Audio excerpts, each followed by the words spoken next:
What just happened in Panama could reshape global trade and even escalate US-China tensions.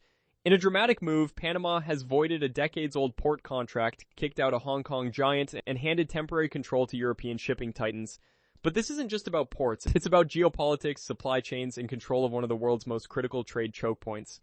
Let's break it down. Panama has officially annulled the long-standing concession held by Hong Kong conglomerate CK Hutchison for two key ports at the Panama Canal, Balboa and Cristobal.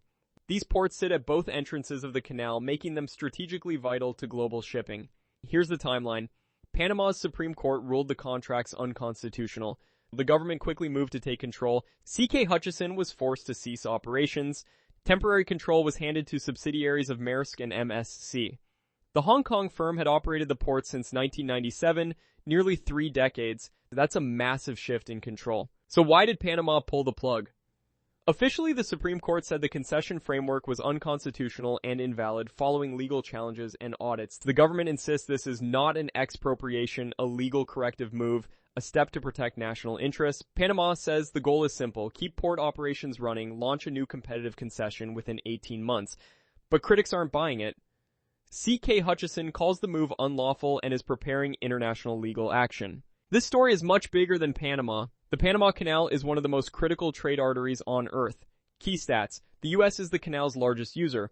Over 76% of cargo transiting the canal is linked to the U.S. It is the primary route between Asia and the U.S. East and Gulf coasts. Control of the surrounding ports means influence over global logistics flows. And that's where geopolitics enters the picture. Translation: this is now a geopolitical flashpoint. For years, Washington has been uneasy about Chinese-linked control near the canal. Former President Donald Trump even claimed China was effectively running the Panama Canal.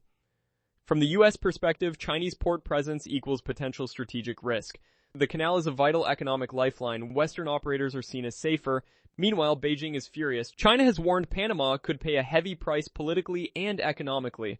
Hong Kong officials have also formally protested the takeover. For the next 18 months, APM Terminals, a Maersk subsidiary, runs Balboa. Terminal Investment Ousted, an MSC arm, runs Cristobal. Their mandate is to stabilize operations, protect cargo flows, maintain workforce continuity, and prepare for a new concession process.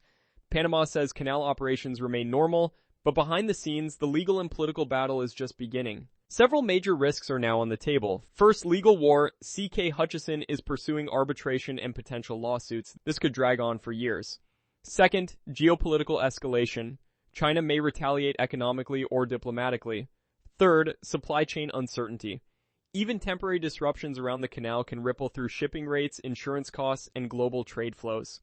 Fourth, the new concession battle. Panama plans to issue a fresh tender within 18 months. Expect fierce competition. Because the next market shock is already forming, it's a preview of the next phase of global trade competition. We are seeing infrastructure becoming geopolitical weapons, supply chains becoming national security issues, and choke points like the Panama Canal becoming strategic battlegrounds. The big question now is, will this stabilize global shipping or trigger the next major US-China economic confrontation? If you want clear breakdowns of the biggest moves shaping global finance and trade, subscribe to Finance Buzz with Harold.